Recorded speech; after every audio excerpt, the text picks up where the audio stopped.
Get 1/4 sheet of paper, ma-exam kita ninto. Exam na naman. Ig-announce ko yan last week. Or anong sa na-exam si ma'am. Miss Tihada, pwede ka magluwas. Ang reklamo ka.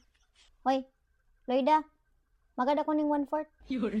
May akong 1/4. May nakita ko sa bag mo, ikang kanin sa dumpad. Magad ako. May kamatao. Aabangan ta ka sa luwas aban-aban. Ay, di bugtian kita. Oh, hanto, mabanta ka pa. Sa naparan. Ma'am, si Tihada to, ang nagdala ng pocketbook kung dito sa eskwelahan. Gaparbasa, ma'am. Miss Tihada, to the principal's office. Hindi iniina mo. Sinungan mo daw, Loida. Psst. Ay, Loida. Oh. Balita, kung ka para abang-abang ka na kay Salvador, Simantarang sa imo. May imo ba aram na para sa ako si Salvador? Ha? Pangit-pangit man na yun. Gusto mo bugtian na sana kita?